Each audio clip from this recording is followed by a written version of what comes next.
Salam alaikum d'abord. Bonjour et bienvenue à nos chers participants. Je me présente d'abord, je suis Siham Benabnbi, je suis chef de division accompagnement des investisseurs au Centre régional d'investissement de la région Tanger-Sétoile Al-Hoceima. Et je suis ravie de vous souhaiter la bienvenue à notre troisième webinaire sous le thème Économie bleue, qui est organisé dans le cadre de la deuxième édition de notre concours international d'innovation, le Territory Development Challenge, qui veut dire tout simplement relever les défis pour le développement de nos territoires. Ce webinaire, je rappelle, il vient dans le cadre des multiples actions d'accompagnement qui sont offertes dans le cadre de ce concours et qu'on aura l'occasion de découvrir dans une intervention tout à l'heure et qui offre un espace d'idéation et d'échange autour d'une thématique choisie parmi les challenges de cette édition. L'objectif, justement, est de provoquer des réflexions autour des défis rencontrés par notre région et qui entravent en quelque sorte l'exploitation de son plein potentiel et dénicher ainsi de nouvelles opportunités d'investissement. Dans chaque webinaire, nous avons la chance d'accueillir des partenaires de renom qui partagent généreusement le jus de leurs connaissances et de leur expérience et offrent une véritable opportunité pour découvrir davantage les multiples opportunités d'investissement dans notre belle région, dans Gécétan Al-Hoceima, et surtout de booster l'esprit d'innovation dans la recherche de nouvelles idées, de projets, et c'est justement l'ADN de notre concours, le TDC. Je profite de l'occasion pour souhaiter à vous, nos partenaires, les panélistes de cette rencontre, également la bienvenue et vous remercier chaleureusement un par un pour votre temps et pour votre générosité.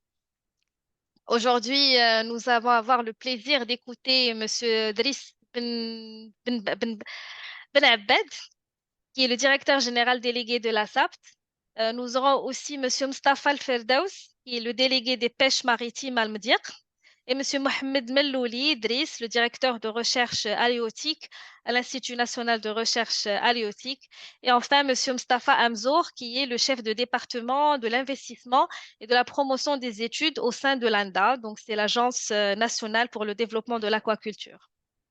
Avant de démarrer les interventions, je voudrais rappeler que nous avons organisé préalablement un premier webinaire d'information sur le concours en 4 langues et qui explique en détail le concours, ses objectifs, les conditions de participation et sur quelle plateforme vous pouvez candidater.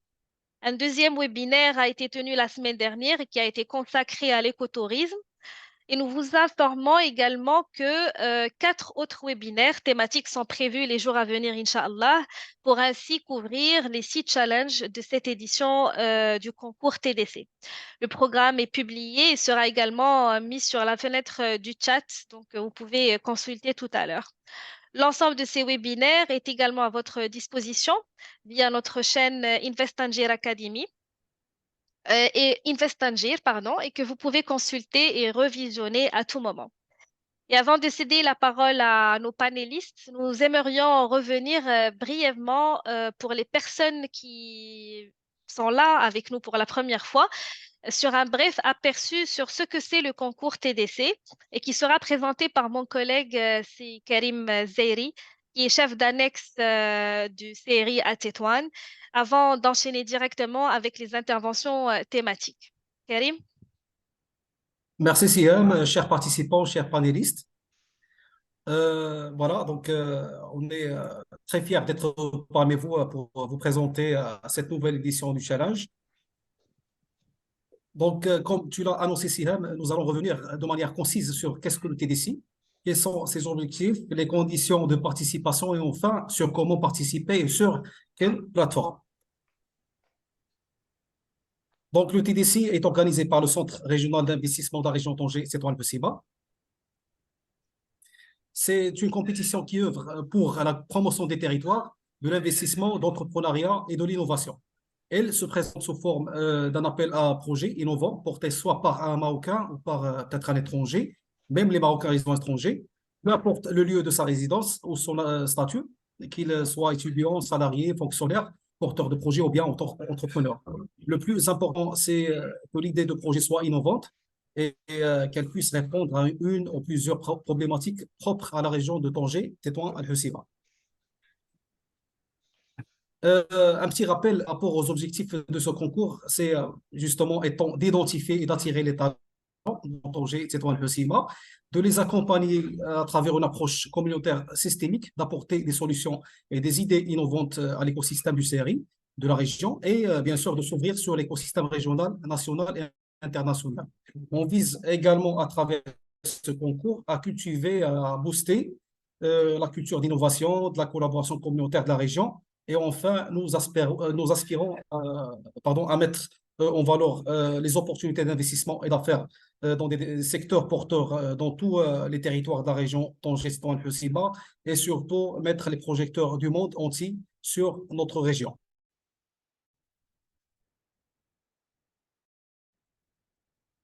Plein essor économique dans plusieurs secteurs d'activité. Dans le webinaire de présentation, nous nous sommes penchés sur ces principaux atouts et opportunités d'investissement. Aujourd'hui, nous aurons le plaisir de faire un focus sur le volet économie bleue, choisi pour cette édition. Voilà. Donc, ce sont les 8 provinces et préfectures de la région. Et on constate la diversité voilà, des secteurs d'activité par province et par région. Une période de 4 mois. Durant ces 4 mois, les participants, les porteurs de projets bénéficient d'un kit d'accompagnement complet qui comprend à la fois un accompagnement personnalisé par le CR et ses partenaires et également un accompagnement spécifique avec des mentors de renom via, bien sûr, des rencontres B2B qui aideront les candidats à mieux préparer et présenter un accès illimité à ce type de rencontre ou webinaire qui constitue une véritable occasion d'idéation et de partage d'informations très pertinentes autour de notre région et ses opportunités d'affaires.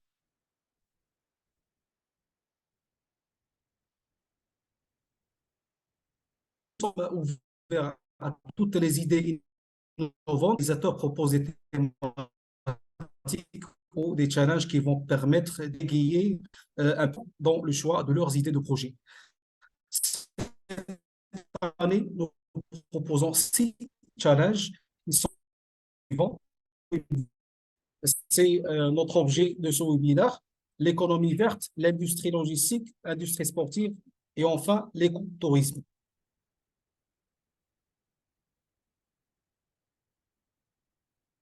La participation est très simple et il suffit de s'inscrire sur notre plateforme Manar Al-Mustasmir, créer son propre compte, sélectionner de participer au TDC et justement de renseigner en forme. Voilà, on va lancer la démo. Donc, cette démo est également partagée sur notre chaîne YouTube. Voilà, l'idée, c'est que le porteur de projet s'inscrit au niveau de la plateforme.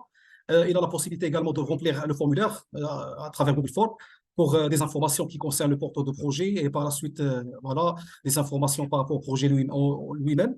Et également, ça permettra au porteur de projet de joindre, si peut-être une vidéo illustrative de son projet ou bien son business plan. Voilà.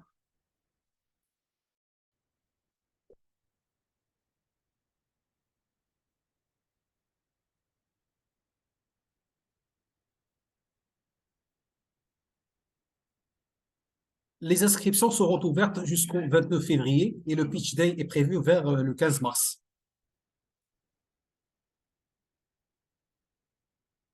Et voici les gagnants de l'édition précédente qui, au-delà du prix reporté, ont profité également et profitent toujours d'un accompagnement personnalisé de la part du CRI et ses partenaires qui leur permet de mener à bien leur projet et le voir fleurir dans les meilleures conditions.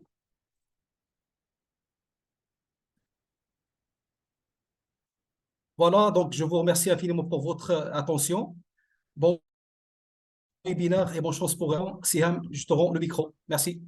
Merci Karim. Merci Karim pour toutes ces explications. Je rappelle que l'ensemble de ces informations sont à votre disposition sur nos plateformes et que à tout moment, vous pouvez vous adresser aux équipes de CRI pour vous accompagner, soit pour comprendre davantage ce que c'est le TDC ou sinon pour déposer votre candidature au niveau de la plateforme Manar al-Mustasmir. Je rappelle que la démo, elle est aussi disponible sur notre chaîne YouTube Invest Tangier. Et maintenant, si vous permettez, nous allons rentrer dans le vif du sujet. Comme vous savez, la région Tanger-Tétouan Al-Hoceïma dispose d'un réel potentiel en matière d'économie bleue avec ces deux façades maritimes qui s'étendent sur plus de 447 kilomètres de littoral et un domaine hydraulique riche et varié et donc un potentiel halieutique et des ressources pour la production de l'énergie renouvelable considérable. Toutefois, des questions qui se posent, qui viennent à l'esprit, et comment peut-on profiter de ce potentiel maritime et hydraulique? Comment peut-il contribuer à l'accélération de la croissance de secteurs émergents tels que l'aquaculture, l'énergie renouvelable? Et quelles seront donc les nouvelles perspectives pour des opportunités d'avenir tenant compte des principes de la durabilité et de la soutenabilité sur lesquels mise notre région pour aboutir à une économie durable, prospère et inclusive. Pour répondre à ces questions, je voudrais m'adresser à nos panélistes. Je commence par Mustafa Amzour, qui est le chef du département de l'investissement, de la promotion et des études au sein de l'Agence nationale pour le développement de l'aquaculture. Si Mustafa, vous êtes avec nous. Oui, oui, effectivement. Mustafa, bienvenue encore une fois. Vous représentez l'ANDA, qui est une agence qui est considérée parmi les concrétisations phares de la stratégie halieutique en son axe durabilité.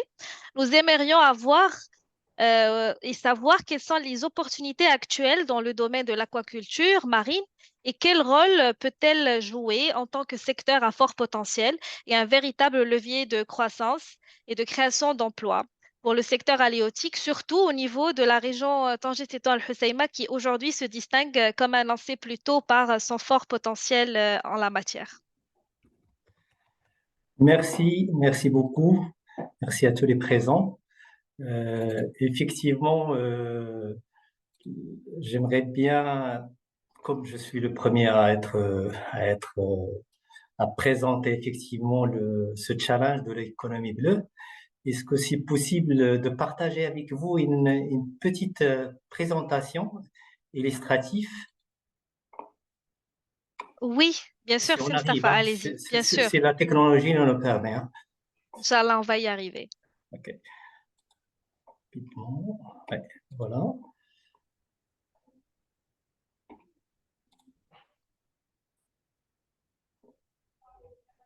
Est-ce que mon écran est visible? Pour le moment, la présentation n'est pas encore affichée. Non, c'est bon. Allez-y. C'est bon. Très bien.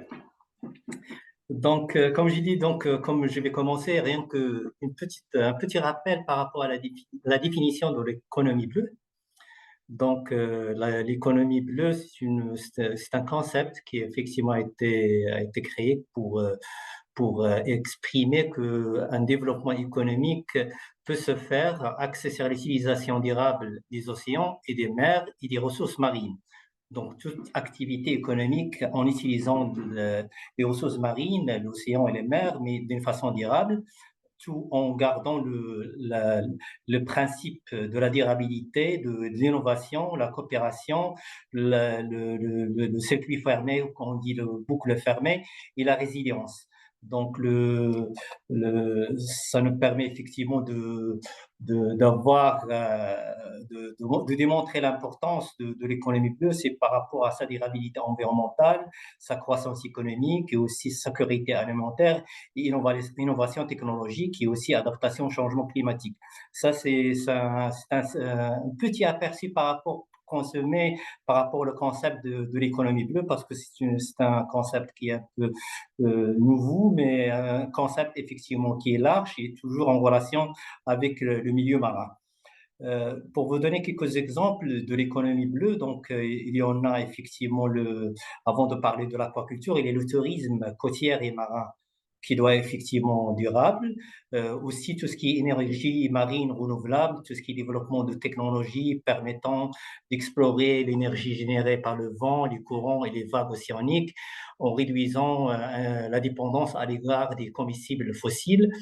Autre exemple de l'économie bleue, c'est tout ce qui est en relation avec la biotechnologie marine, donc tout ce qui est recherche et développement de produits et de médicaments à base d'organismes marins visant à exploiter leur potentiel biologique et génétique. Il y en a autres activités en relation avec l'économie bleue, comme la gestion et la conservation des aires marines protégées, l'économie circulaire de la pêche pour permettre effectivement d'utiliser tous les produits et tous les coproduits de la pêche. Et bien sûr, la dernière activité dont je vais m'en étaler, c'est l'aquaculture. Et c'est quoi l'aquaculture? Rien qu'une définition simple, c'est l'élevage de poissons, de coquillages et de crustacés, et aussi de culture d'algues. Tout ça, il doit se faire effectivement de manière responsable, en minimisant l'impact sur l'environnement et en favorisant la sécurité alimentaire pour être effectivement dans ce concept de l'économie bleue. Par rapport comme vous avez demandé effectivement, c'est quoi le potentiel aquacole, n'est pas, il est judicieux effectivement de rappeler qu'au niveau mondial, maintenant, on a un produit sur deux qui provient de l'aquaculture, que ce soit de l'aquaculture marine, que ce soit de l'aquaculture dans les eaux douces. Le potentiel est énorme, la demande est effectivement énorme par rapport à tout ce qui est protéines animales d'origine marine. Donc, il n'y a que l'aquaculture effectivement qui peut subvenir aux besoins croissants de la population mondiale. Et le Maroc, effectivement, fait partie. Nous, en tant qu'agence, pour effectivement promouvoir une aquaculture durable, respectueuse de l'environnement, parmi les chantiers phares, c'est quoi on a travaillé au niveau de l'Agence nationale pour le développement de l'aquaculture, c'est la sélection des zones allouées à l'aquaculture. Donc, plus de 2400 kilomètres de côtes ont été couvertes par des plans d'aménagement aquacole qui représentent 68% de zones côtières. Dont on a couvert 8 régions du Maroc, dont la région de Tanger, Tétouan, Hoceima. Ces plans d'aménagement aquacole sont des plans qui sont réalisés de manière participative, en partenariat, en collaboration avec toutes les institutions au niveau régional et aussi avec tous les intervenants et aussi la population au niveau local. Donc ça, c'est un petit schéma de l'approche qu'on a suivi pour la sélection des zones allouées à l'aquaculture. Donc il y a tout ce qui est paramètres administratifs et socio-économiques par rapport aux zonines des sites propices à l'aquaculture. Je parle toujours des espaces en mer. Il y a aussi tout ce qui est étude de paramètres environnementaux, tout ce qui est étude d'impact et environnement, tout ce qui est étude de la capacité de charge pour savoir effectivement combien de production qu'on peut faire dans une zone, quelle espèce le plus propice et aussi quelle technologie on peut utiliser dans telle zone et pas dans une autre. Et par la suite, il y a cette offre qui est mise à la disposition de tous les investisseurs au niveau d'un site, notre site web de l'agence, où on peut effectivement naviguer et voir effectivement les sites qui sont disponibles et les sites qui sont déjà alloués à des activités. Les activités qu'on peut effectivement, ou les espèces potentiellement qu'on peut élever au Maroc, ils sont diverses. Donc, je cite par exemple le poisson. Donc, on peut effectivement élever le lobar, la dorade, le maigre. Ça, ce sont des espèces qui sont déjà élevées au Maroc.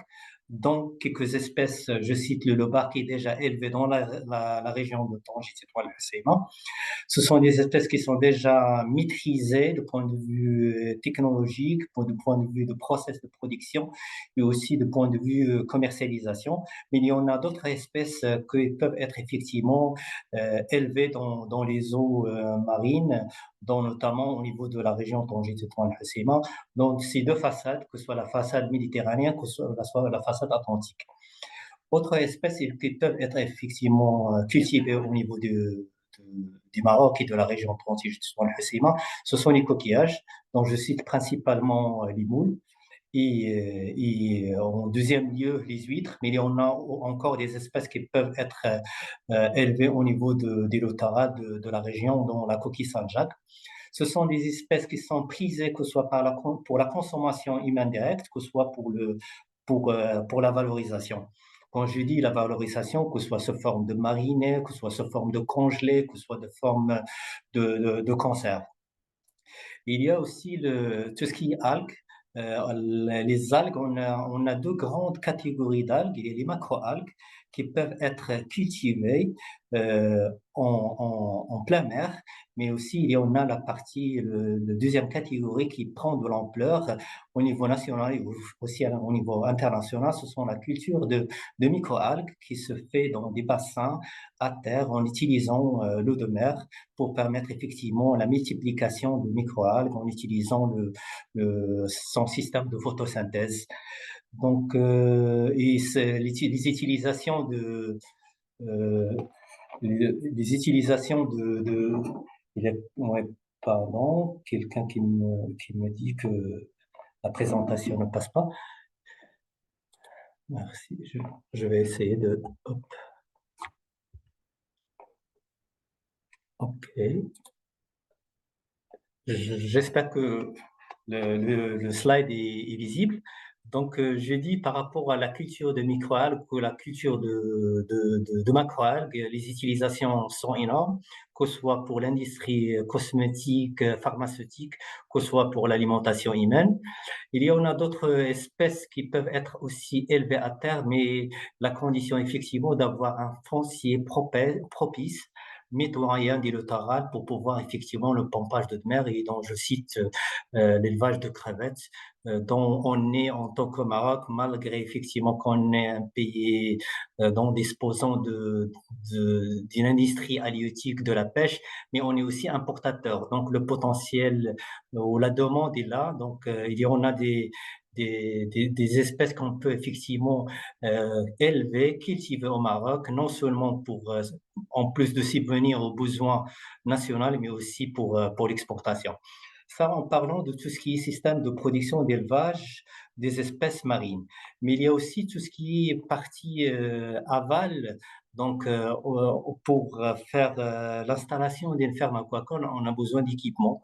Quand je dis l'équipement, ce sont des équipements qui sont fabriqués à partir de cordages, de plastique, de polypropylène, de polycine.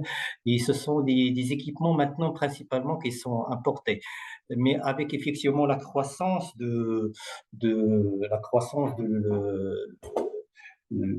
l'activité, donc il y a un potentiel effectivement de projets, d'installation, de fabrication d'intrants, que ce soit des équipements, que ce soit de fabrication d'aliments. D'aliments pour poissons, que ce soit de production d'intrants dans les alevins, les petits poissons, que les petits coquillages.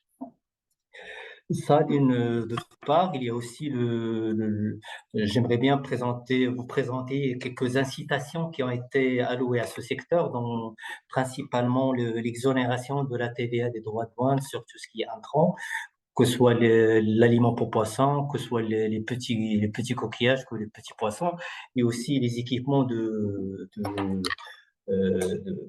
qui sont utilisés pour l'installation, que ce soit des fermes aquacoles en mer, que ce soit les installations de traitement, de conditionnement et de valorisation. Autre chose, bien sûr, et j'en passe parce qu'effectivement, le CERI, c'est parmi effectivement les acteurs qui accompagnent tout investissement. Donc, il y a une nouvelle charte d'investissement qui a permis d'avoir une subvention qui peut aller jusqu'à 30% à l'investissement qui dépasse les 50 millions de dirhams et les 50 emplois. Donc, il y a un environnement propice au niveau de la région Tangier-Tétouan-le-Hoceima avec toutes ces structures, effectivement, toutes ces installations, tout des universités qu'il y en a, les formations et aussi, comme j'ai dit, le potentiel naturel est là par rapport à la partie maritime. La partie terrestre, oui, effectivement, il y a la possibilité de faire des projets d'élevage à terre, mais la condition, effectivement, c'est de trouver un foncier qui est disponible et propice et accessible par rapport à, pour pouvoir faire le pompage de mer. Sur ce, ma présentation se termine. Je sais pas, est-ce Merci, que ça se... merci. Merci, c'est Amzour. C'était très riche, effectivement. Euh, si vous avez d'autres éléments à rajouter, peut-être? Je vous ai interrompu, je crois. Non? D'accord. Si Amzour, je vous remercie pour votre présentation qui était très riche. Vous avez apporté un éclairage important sur déjà ce que c'est l'économie bleue et c'était un point, effectivement, un bon point de départ pour déjà comprendre ce que c'est l'économie bleue. Vous avez parlé aussi des opportunités d'investissement en la matière, le potentiel de la région, les ressources maritimes, mais aussi en termes d'infrastructures. Et vous avez aussi parlé de comment l'économie bleue pourrait participer à notre économie. Vous avez aussi parlé des incitations qui sont offertes par l'État aujourd'hui, des incitations qui sont très intéressantes, surtout pour des projets aujourd'hui avec la taille que vous avez présentée, qui est plus de 50 millions de dirhams. Je vous remercie énormément pour toutes ces précisions et dans le même sens, je vais m'adresser à Monsieur Mustafa Al-Firdaws, qui est délégué des pêches maritimes, à me dire. C'est Mustafa? Oui, Siham, oui. Oui, marhaba bik, encore une fois, merci pour l'invitation. Donc, dans le... Merci, je vous remercie beaucoup pour l'invitation et malgré que je suis en congé, mais j'ai insisté à participer à Barakallahu ce- fik. bien sûr, tout l'honneur est pour moi. Je vais essayer de Barakallahu fik. partager quelques slides. Mhm. La question dans votre intervention ou pour l'ouverture de ce débat. Vous avez dit les potentialités. Vous avez parlé de potentialités. Moi, je vais poser la question d'une autre manière. Qu'est-ce qu'on attend du littoral dont on dispose? Qu'est-ce qu'on attend de la façade maritime? Est-ce qu'on a les moyens de l'exploiter d'une manière durable, rationnelle et efficace? Mhm. Bien sûr, l'initiative pour le développement durable qui rentre dans le cadre de l'économie bleue en Méditerranée occidentale a mis en œuvre une initiative concernant la ceinture bleue. Et cette initiative a renforcé la première version de la stratégie Halieutis qui a débuté en 2010 jusqu'à 2020, que Sa Majesté a donné le départ en 2009. Et cette initiative s'inscrit dans une démarche internationale contre les changements climatiques qu'on connaît et qu'on ressent de nos jours. Et elle a proposé des actions, des solutions intégrées et interconnectées dans une approche systémique. Je vais essayer de ne pas répéter ce qu'a dit Amzour. Il nous a vraiment mis dans une activité qu'on peut exploiter dans notre région et particulièrement au niveau de la circonscription maritime de Mdiq qui débute depuis Bliounch jusqu'à Ouadlaou en passant par Mdiq, Fnedaq et la région qui relève de la préfecture de Tétouan. Cette initiative va permettre le renforcement des capacités en aquaculture, et c'est Amzour, on a largement parlé. Mhm. Et au niveau de la prévention de la pollution marine, on sait que la région où le passage des navires, c'est-à-dire le transport maritime d'une manière générale, cause et peut causer des pollutions non négligeables. Donc, on peut exploiter ce risque en le rendant comme opportunité. Je vais pas tarder beaucoup sur le tourisme côtier, mais je dois le signaler. Le côté pêche, avec toutes les contraintes des aires marines protégées, des arrêts de pêche pour des espèces, pour la surexploitation, le département de pêche a pensé à donner aux pêcheurs une opportunité et des revenus non négligeables, euh, c'est-à-dire ça donnait une activité écologique. Et je vais citer le pescatourisme d'une manière générale. Et je vais vous annoncer, dans une parenthèse, que le pescatourisme, le département de la pêche, dans le cadre de la commission qui a été instituée au niveau national, c'est-à-dire développer cette activité au niveau de tout le littoral marocain et spécialement la façade méditerranéenne. Donc, il y a eu, comment dire, un, un benchmarking, c'est-à-dire savoir ce qui a été fait au niveau international et ça va être rapporté au niveau national. Et je vais vous annoncer que le décret ou la loi, la base qui va servir comme, je veux dire, comme une feuille de route, va voir le jour incessamment. Et ça va permettre aux pêcheurs de s'adonner, surtout durant 5 mois, depuis le mois 5 jusqu'au mois 9, à une activité touristique liée à la pêche, spécialement le pescatourisme, l'ititourisme et le whale watching. On sait très bien que la façade méditerranéenne connaît l'apparition, le passage des espèces protégées comme les baleines, les orques, les dauphins, les tortues marines. Et ça serait l'occasion d'exploiter ce passage-là en emmenant des personnes ou bien des gens qui vont, c'est-à-dire profiter de ce passage-là en utilisant des barques de la pêche maritime ou bien des navires de la pêche. Pour l'ititourisme, je vais l'expliquer, surtout pour les navires de la pêche côtière, les navires un peu plus grands. On peut aller comment dire, une balade opération de pêche et assister à la récupération du poisson et venir à quai dans une zone réservée et c'est-à-dire le déguster à bord. Bien sûr, le navire va être dans un cadre de respect de cahier de charge, aménager son navire pour accueillir et faire de la petite restauration pour des gens pour quelques heures. Donc, pour le whale watching, c'est la sortie en mer et essayer de voir le passage de ces espèces. On a fait l'expérience dans le cadre de la commission régionale. On est sorti au niveau de tous les points de débarquement de la circonscription de Mdirk et du port de Mdirk. Et je vous assure qu'à 300 mètres du littoral de Martil, on a pu voir un lot et des bancs de dauphins qui nous accompagnaient. On a vu la même chose à Fnider, à Mdirk et à Wedlow. Je vous assure que c'est une activité qui va vraiment booster les revenus des pêcheurs d'une manière générale. Alors, ça va pas s'arrêter là. On a un savoir et un savoir-faire au niveau de la valorisation des produits de la mer. Donc, il reste beaucoup à faire, surtout que la région connaît le passage de poissons migrateurs, migratoires comme le thon rouge, l'espadon, entre autres. Donc, on peut exploiter de point de vue valorisation. Mesure, il a parlé de l'algoculture.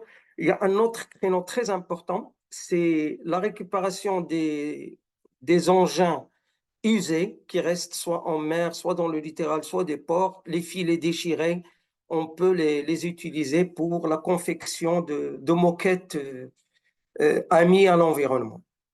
Voilà, je ne vais pas m'attarder beaucoup et je suis disponible à vos questions. Merci beaucoup, Lalla Siam. Barakallahu fik, Si Mustafa, c'était très riche. Nous avons hâte, sincèrement, hâte que ça démarre, que les textes réglementaires sortent pour qu'on puisse profiter pleinement de tout ce que vous avez annoncé, que ça soit le pescatourisme ou toutes les opportunités qui sont offertes dans le cadre de comment protéger l'environnement, comment pallier aux risques qui sont liés. Franchement, c'est très, très riche et nous savons que nous sommes conscients que la région regorge de potentiel maritime très important, d'une infrastructure quand même qui est en plein développement et on a hâte de profiter de toutes ces belles opportunités opportunités et les porteurs de projets aussi pourront, dans ce cadre, réfléchir à des idées innovantes qui vont également profiter pleinement de ce potentiel. Si Mustafa, je te remercie infiniment et j'enchaîne sans transition avec Monsieur Ben Abbed, le directeur général délégué de la SAPT. Donc, c'est la société d'aménagement pour la reconversion de la zone portuaire de Tanger, que je remercie une nouvelle fois pour être présent parmi nous aujourd'hui. Monsieur Ben Abed, avant de partager avec nous vos idées sur le sujet, et sur les niches à exploiter par les porteurs de projets dans le domaine de l'économie bleue, nous aimerions avoir un petit aperçu déjà, si c'est possible, sur les avancées considérables qui ont été réalisées à ce jour au niveau de ce grand projet qui est considéré aujourd'hui parmi les grandes infrastructures et une véritable aubaine pour la floraison d'investissements privés à fort potentiel. Merci Lalla Siham et merci à tous nos panélistes et je remercie. J'ai eu de la chance de participer à la première édition de TDC, donc c'était une réussite. Et j'espère que cette deuxième, il y aura plus de demandes et plus de projets dans la perspective de développement durable de notre pays. En ce qui concerne le port de Tanger et la partie portuaire et son lien avec l'économie bleue, je vais partager avec vous donc une présentation.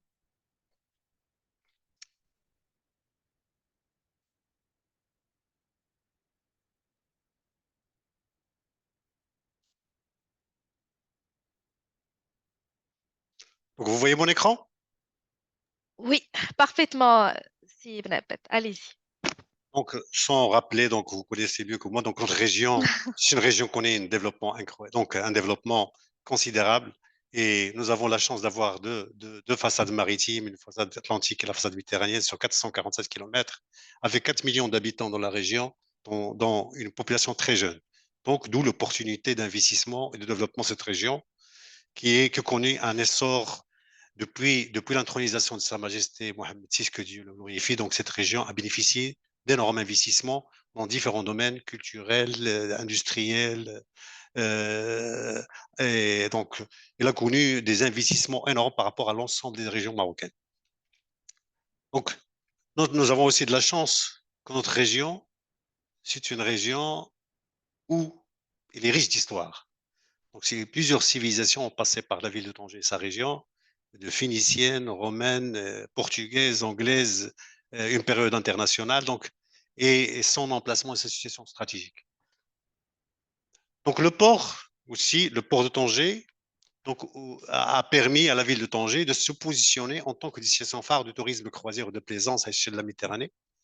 Et c'est dans ce contexte-là qu'on parlait de l'économie bleue pour la croisière et la plaisance.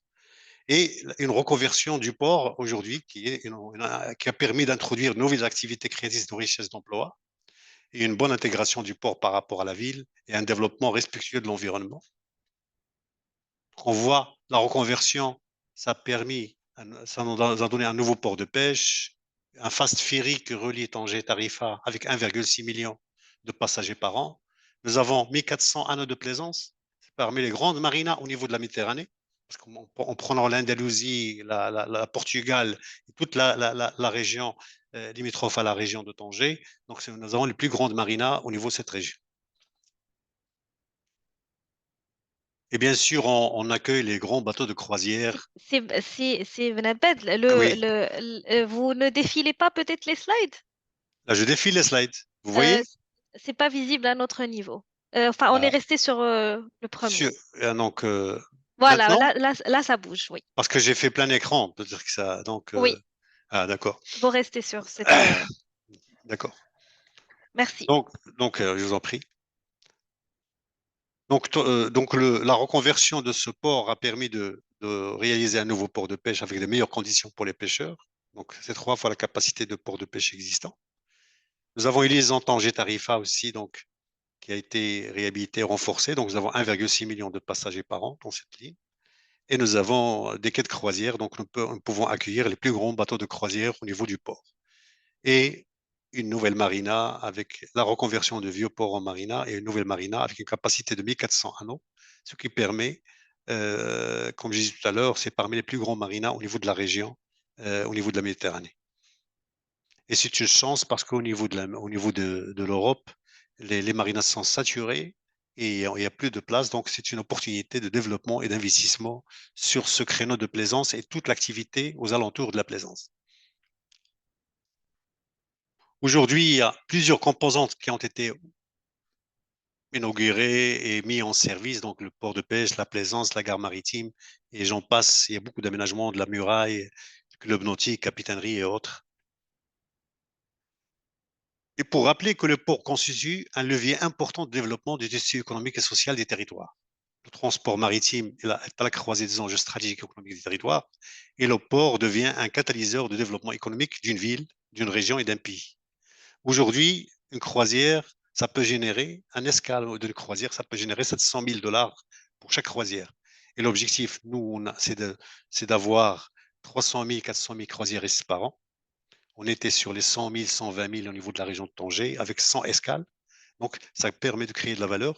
Et aussi, au niveau de la plaisance, un plaisancier crée en moyenne 10 emplois pour la ville. Parce qu'on dit un plaisancier, il a besoin de tout ce qui est chantier naval, il a besoin de pressing, de coiffeur, d'achat et d'un certain nombre de besoins nécessaires pour ce plaisancier. Et lorsqu'on parle d'économie bleue, on peut, qui est très attendu dans sa profondeur, sa complexité, on peut spécifier 4 angles. Il y a l'angle l'espace vivant, les océans qui sont des espaces vivants. Nous avons une mer nourricière lorsqu'on parle de la pêche et tout ce qui était présent tout à l'heure par ces jours.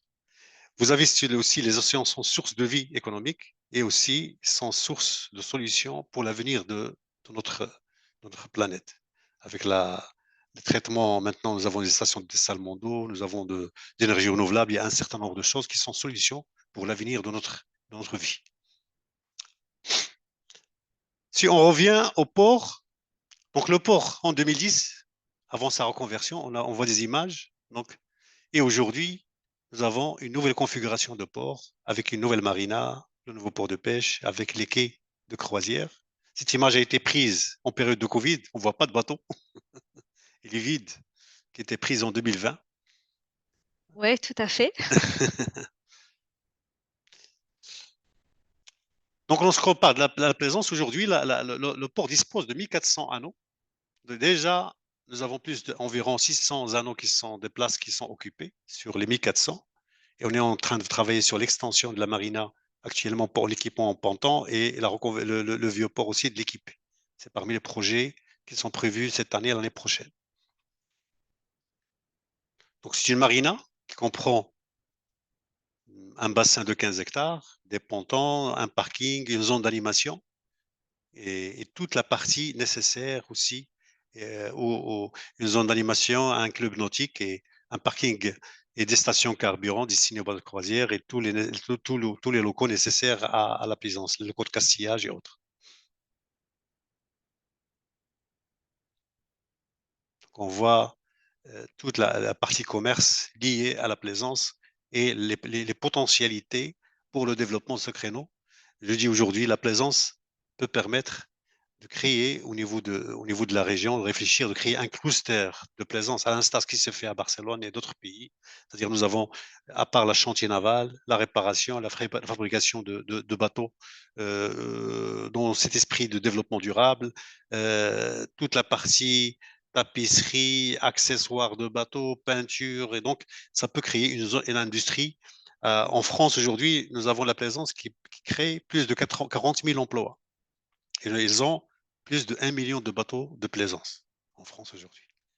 Donc ça montre que aussi au niveau de notre pays, il y a un grand potentiel. Et au niveau de notre région, il y a un potentiel énorme d'investissement et de développement de ce créneau de plaisance et toutes les activités aux alentours de la plaisance. On voit cette zone d'animation, aussi donc la partie café-restaurant au niveau de la marina. Nous avons une zone de réparation navale avec un travel lift de 430 tonnes et vous avez 10 000 mètres carrés d'espace de réparation navale, 10 mètres carrés d'hivernage.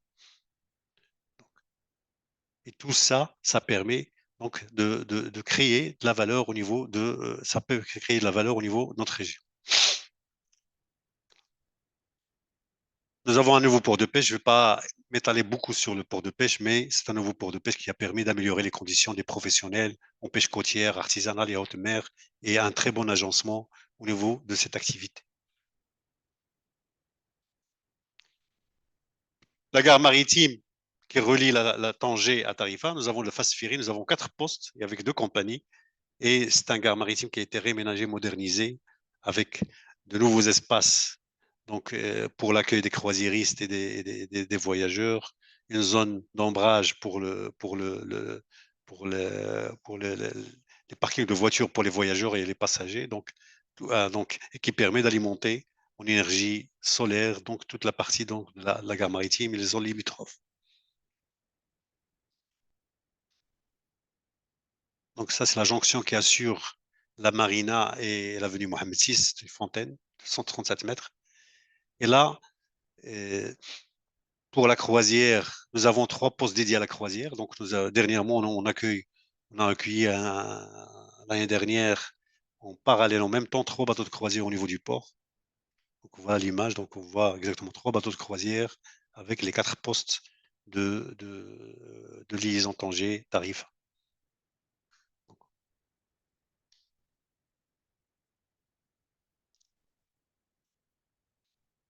Quelques images donc rapidement pour vous montrer donc et donc un croisiériste, il dépense en moyenne 100 dollars dans un escale. Donc si vous avez 100 000 croisiéristes, donc ça c'est des statistiques qui sont données au niveau des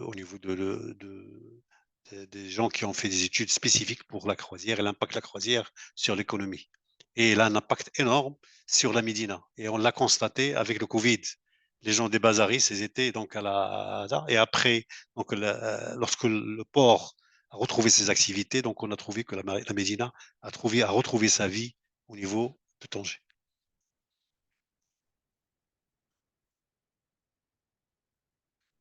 Donc le port a permis un développement de plusieurs pôles, croisière, ferry, plaisance, avec l'hôtellerie, l'animation, et on a renoué la relation ville-port. Avant, le port était fermé sur la ville, et aujourd'hui, il y a une ouverture du port sur la ville, et une intégration parfaite de l'ancien Médina, de la Corniche, et aussi le port de Tangéville est devenu un modèle de développement touristique à l'échelle régionale, nationale et internationale. Et l'ouverture des espaces publics offerts par le port Tangéville est une consécration de l'ouverture du port sur la ville.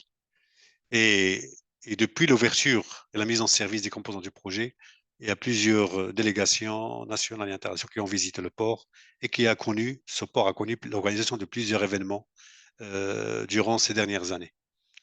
Donc, le port de Tangéville est devenu un levier important sur le plan touristique, culturel, économique et social.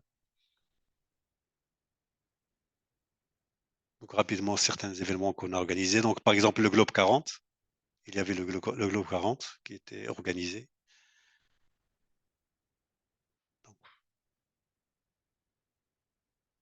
Avec toute la partie culturelle qui a permis aussi de drainer et créer de la valeur au niveau du port. Il y avait l'Ironman qui était organisé. Il y avait donc énormément il y avait le concours de pêche. Il y avait donc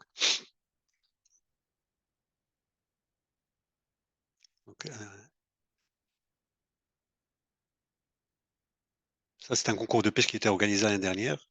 Il y avait aussi le championnat du monde de laser qui était organisé cet été, le mois d'octobre. Donc, comme je disais tout à l'heure, le port a des retombées économiques et sociales tangibles. Donc, fort impulsion à l'investissement, à la création de postes d'emploi directs et indirects.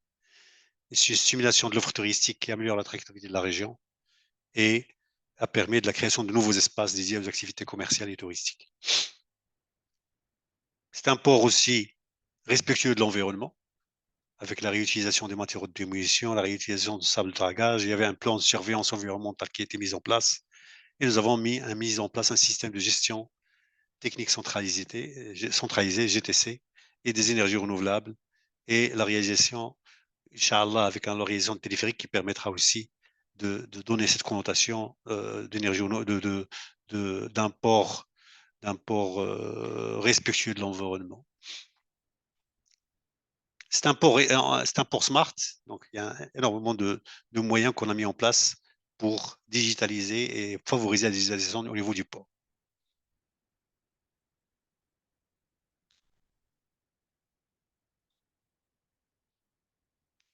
Il y a un pôle culturel qui a été développé. Je ne vais pas être très lent donc, sur ce qui a été réalisé au niveau culturel. Donc, il y avait un espace dédié à Mboutouta qui a été restauré, réaménagé, ouvert au public.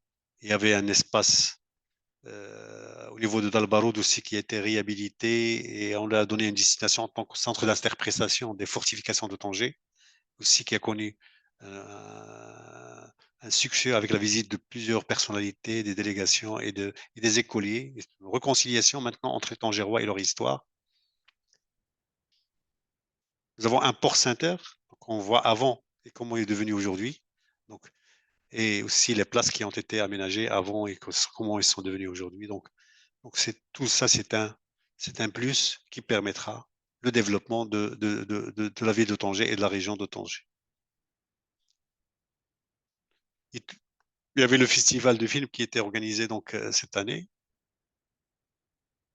Il y aura un téléphérique dans les négociations. Nous sommes en phase de négociation avec un candidat qui est soumissionné à l'appel à concurrence qui a été lancé.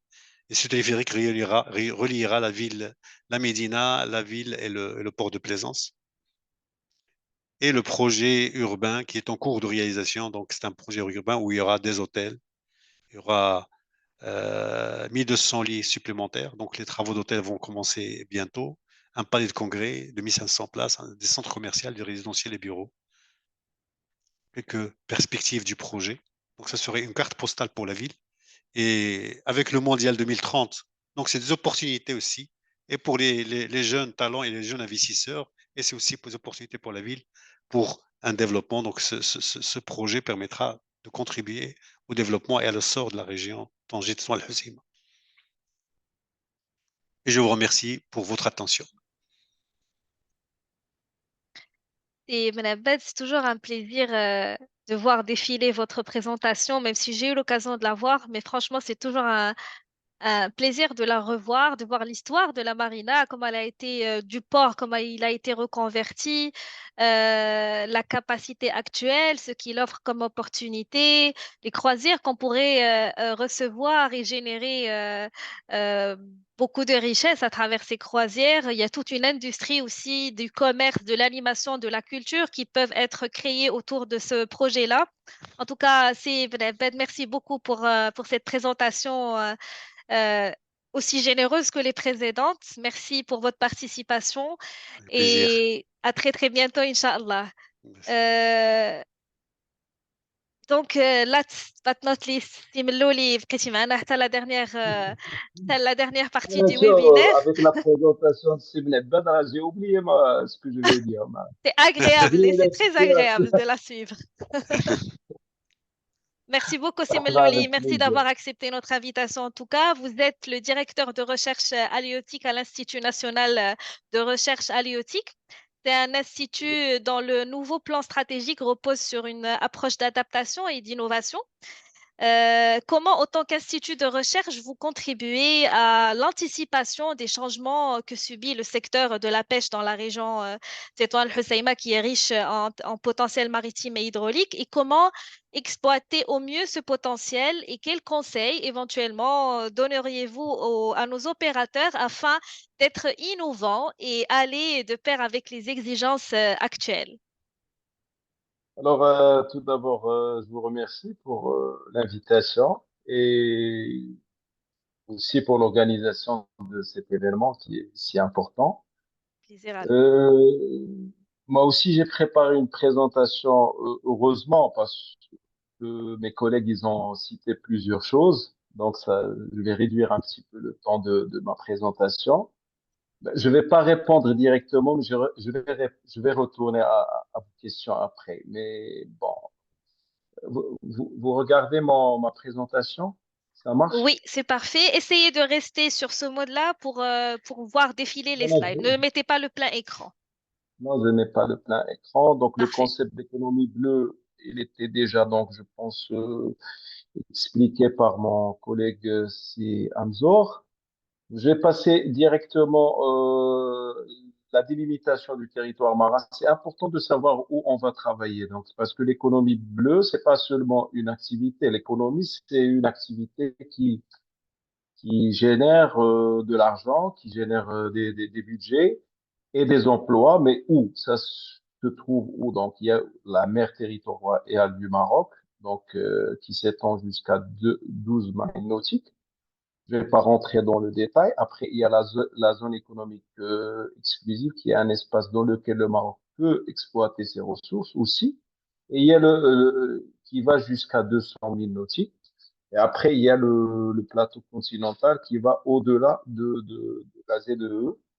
Entre 200 milles nautiques et 300 milles nautiques, on a l'avantage de l'avoir au niveau de la partie atlantique. Au niveau de la partie méditerranée, on exploite seulement la mer territoriale. Et bien sûr, il y a, pour l'économie bleue, il y a la partie donc littorale. Au niveau mondial, il faut savoir qu'il ne s'agit pas d'un contexte qui est seulement marocain. On ne peut pas parler des océans et des mers à l'échelle locale et régionale, et même pour la région de Tanger, parce que la région de Tanger, côté économie bleue, il est dans l'obligation de travailler avec les Espagnols et les Portugais parce qu'on partage, pour les ressources, on partage beaucoup de choses. Donc, nous, dans la gestion, la gouvernance, tout ce qui est recherche halieutique, euh, on travaille dans des groupes toujours et annuellement au niveau de groupes mixtes pour trouver donc des solutions et pour préparer les meilleures recommandations. Donc la richesse globale des océans, donc il se monte à 24 000 milliards de dollars. La moitié de la population mondiale vit sur les zones littorales.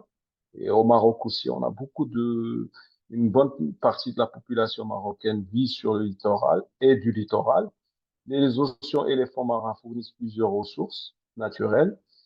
Et il est important de signaler que les navires acheminent près de 90% du trafic mondial de marchandises.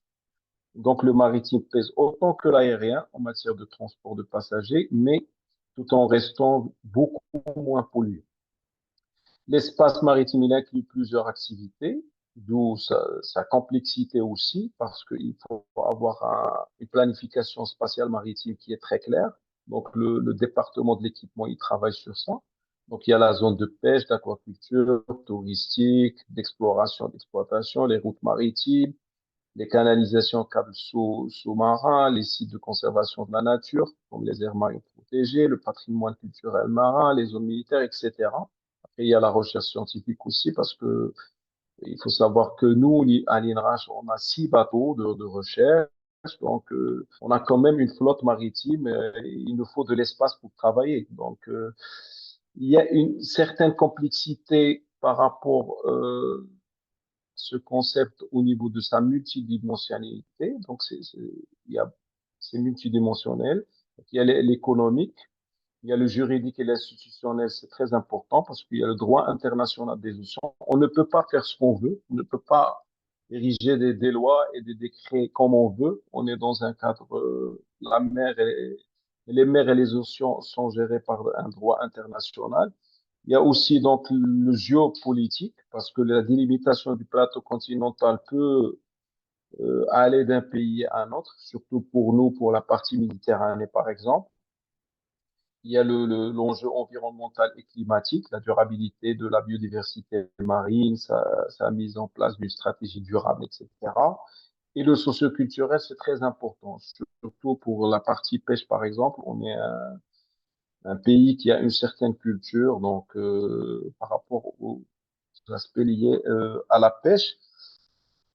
Euh, Bien sûr, il faut savoir que le contexte actuel il est favorable pour l'engagement du Maroc vers une économie bleue durable et résiliente, parce qu'il y a notre engagement vis-à-vis du contexte international. On est signataire de presque de tous les protocoles qui travaillent ou là, qui visent la durabilité des océans et des mers.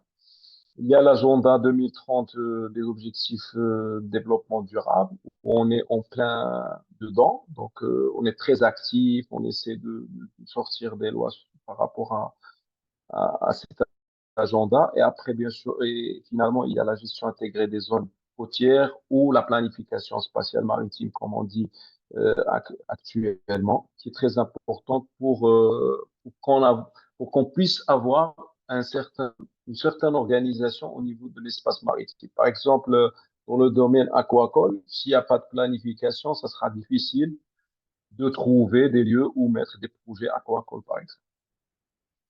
Donc, en Méditerranée, nous sommes dans plusieurs projets, initiateurs de plusieurs projets au niveau régional. Donc, il y a un potentiel très important. On a un grand appui de la part de l'Union européenne pour développer plusieurs projets, que ça soit, et aussi de l'Union pour la Méditerranée. Il y a des projets comme BlueMed, WestMed, etc. Au niveau africain, l'Union africaine s'est engagée dernièrement dans le soutien et le développement de l'économie bleue à l'échelle continentale et au niveau marocain, on est très impliqué dans le développement sud-sud et surtout pour la partie atlantique. Actuellement, par exemple, le plus grand bateau de recherche de l'INRAS, il se trouve au Libéria et après il va partir au Bénin pour faire les évaluations des stocks de ces deux pays frères. Et puis, il y a l'initiative Ceinture Bleue, dont il a parlé tout à l'heure, c'est Firdaus, et qui a été proposé lors de la COP22, qui propose un plan d'action global basé sur des pratiques pour transformer le secteur halieutique en un domaine d'activité durable créateur de richesse. Le contexte aussi dans les lois, dans la Constitution, la loi cadre 99-12, la stratégie nationale de développement durable et le plan national de gestion intégrée du littoral. Je ne vais pas rentrer dans tous les détails, mais tous ces aspects de caractère juridique, ils visent à travailler donc et à développer l'économie bleue. C'est pas nouveau. Moi, j'étais déjà point focal du Maroc dans le projet WestMed pour le développement de l'économie bleue en Méditerranée il y a 8 ans. Donc mais maintenant on en parle de plus en plus parce que, comme je dis toujours dans les réunions officielles au niveau de la région de Tanger, il, il faut un petit peu tourner le dos à l'espace terrestre. Il n'y a pas que le terrestre. Il y a beaucoup de choses à faire dans le marin. On est un grand pays marin et il faut qu'on en profite. Donc, nous avons un capital maritime marocain, et beaucoup de potentialités, capital naturel. Donc, par exemple, la Méditerranée marocaine et la mer d'Alboran.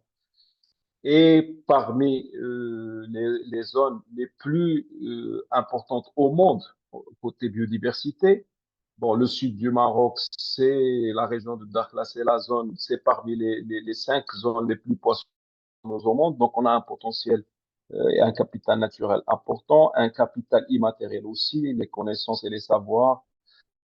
Et on est en avance par rapport à parmi les 20 meilleurs pays, etc. Euh, Après, il faut savoir que les secteurs émergents et futurs par rapport à l'économie bleue, il y a deux types d'activités. L'activité marchande, où on peut voir l'argent. Il y a d'autres activités qui sont pas marchandes. Donc, les marchandes, il y a le tourisme côtier, croisière, pêche maritime, transport, etc. Et c'est très important aussi de travailler sur les activités non marchandes, notamment l'éducation, l'information, protection, réhabilitation, les connaissances, la recherche, etc. Donc, on ne peut pas imaginer le développement d'activités marchandes sans avoir des connaissances, sans faire des formations, sans créer pourquoi pas un master sur l'économie bleue. Donc, on a beaucoup de masters sur la pêche, sur l'aquaculture, mais sur l'économie bleue. D'ailleurs, en Italie, donc, ils ont eu l'appui d'une région en Italie pour développer un master sur l'économie bleue. Donc, les activités marchandes, il y a la pêche, l'aquaculture, il y a un grand potentiel. Maintenant, il ne faut pas oublier la notion de durabilité. Voilà, si on met trop, on se trouvera dans 20 ans, 30 ans dans des situations de non-durabilité, chose qui n'est pas, qu'il faut vraiment penser dans 30 ans, 40 ans et pas dans 5, 10 ans. Parce que la mer et les océans, c'est pas comme la Terre. quand tu fais un grand investissement, c'est difficile de trouver des solutions après. Et bien sûr, éviter la pression sur les écosystèmes et la biodiversité maritime, avoir donc, on a un grand potentiel, mais avoir des actions durables, notamment la création d'aires marines protégées, de zones, des réserves naturelles marines, etc.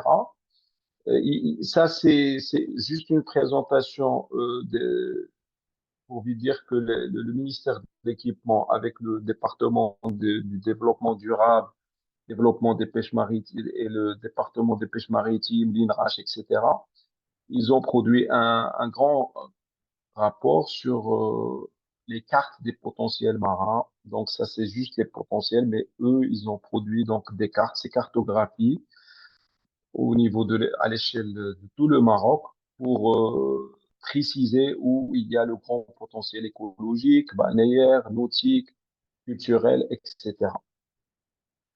Donc, l'aquaculture, c'est Amzor, il a déjà parlé de l'aquaculture. Il faut pas donc, il faut mettre l'accent sur le tourisme littoral. Donc, il y a beaucoup d'emplois, surtout en été, mais il y a beaucoup de nouveaux emplois bleus au niveau du tourisme littoral, notamment par exemple comme le pescatourisme, etc. Donc, sortir avec des barques et des bateaux, pêcher, passer une journée en mer, retourner, manger au littoral, j'arrive pas à comprendre pourquoi ça marche pas très très bien d'une manière organisée au Maroc, alors qu'en Italie, en Espagne, ça marche très bien. Et tu trouveras même pas une place pour un mois ou là 2 mois pour avoir un billet pour sortir en mer et faire des activités pareilles. Alors que nous avons vraiment un littoral magnifique, surtout en Méditerranée, même en Atlantique. Mais l'activité reste vraiment sous-développée, ça existe, et surtout non organisée, sans loi. Donc tout cela, il faut le travailler. Il y a le transport maritime, donc on a déjà parlé de transport maritime. Il y a d'autres activités, notamment construction, réparation et déconstruction navale. Pour la pêche, on a presque rien, donc presque très peu par rapport aux besoins de dessalement d'eau de mer. Donc, il constitue une priorité donc, de l'économie bleue, le stress hydrique prévu. Donc, le stress hydrique qu'on vit. Donc, il y a une grande problématique de l'eau. Donc, c'est une solution qui peut, bien sûr, produire plusieurs milliers, dizaines de milliers d'emplois. Et le secteur d'énergie, donc surtout les énergies renouvelables offshore, on a un grand potentiel non exploité. Ça nécessite des budgets énormes, mais on a le potentiel. Après, il y a la dépollution marine. Donc la pollution, ça devient une grande contrainte pour les écosystèmes marins et on a besoin de dépolluer donc nos mers et notre océan. Et pour cela, donc, il y a plusieurs initiatives de surveillance de la qualité des zones, le réseau de surveillance de la salubrité, le plan d'urgence national de lutte contre les pollutions marines. Mais il y a d'autres initiatives qu'on peut produire, qu'on peut proposer, que les ONG interviennent pour y participer, pourquoi pas. Après, il y a les activités non marchandes pour c'est des activités qui sont indispensables pour protéger, entretenir, gérer, développer le capital maritime marocain, notamment la recherche, l'innovation, la collecte. Nous avons proposé, par exemple, au niveau de l'INRAS, dans le cadre de l'innovation, un bateau de futur, un bateau nouveau. Nous l'avons déjà proposé il y a longtemps, qui utilise donc du carburant de qualité ou là même des énergies solaires, éoliennes, etc. Pourquoi pas? Donc, il y a des expériences. Donc, ça concerne aussi l'observation et le suivi des espaces maritimes. Donc, pour appuyer les politiques et les prises de décision pour les nouveaux projets, il faut observer ce qui se passe dans la mer. On ne peut pas proposer des projets au littoral sans avoir une idée très claire, avoir toutes les données, analyser clairement, puisque c'est des espaces qui sont considérés fragiles, vulnérables. Donc, par rapport aux parties terrestres, et puis l'éducation et la formation, il est aussi indispensable pour une main-d'œuvre bleue compétente, parce que quels que soient les projets qu'on va proposer, quels que soient donc le nombre d'emplois qu'on peut imaginer dans le futur pour l'économie bleue, il faut former et avoir des cycles de formation très clairs et des formations continues. Donc, la recherche marine, il y a l'INRAS, il y a aussi les universités, il y a des ONG qui essaient de faire aussi. Donc, la recherche ne devrait, moi, c'est vrai que je suis responsable de l'INRAS, moi, je dirais que euh, la recherche devrait s'ouvrir aussi sur d'autres horizons. Donc, parce que on a 3500 km², on a plus qu'1 million d'espaces marins. Et donc, on a besoin de beaucoup de monde pour travailler et faire de la recherche et de la connaissance dans le domaine maritime, donc l'éducation et la formation, j'en ai déjà parlé.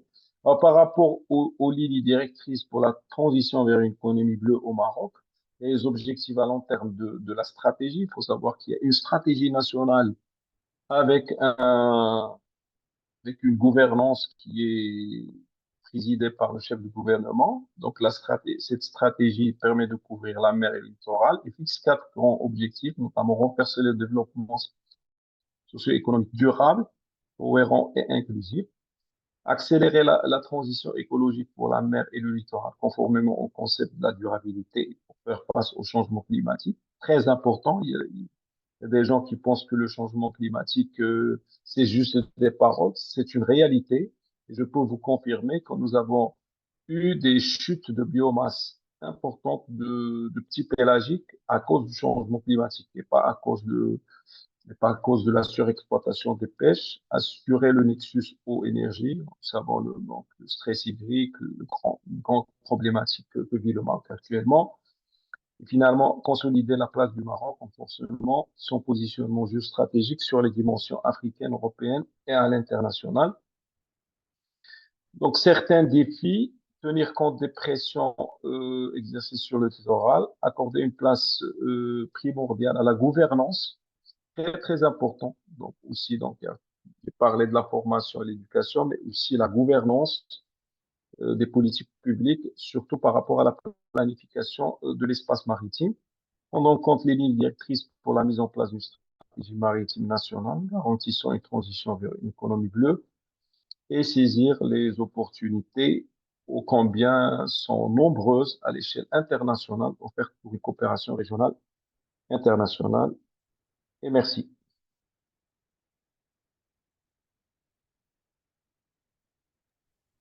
Et Meloli, merci infiniment. Bah, finalement, on a bien fini, on a bien fait de finir en beauté avec vous également parce que vous avez été d'une très grande contribution pour l'enrichissement des informations qui a été présentées par l'ensemble des intervenants.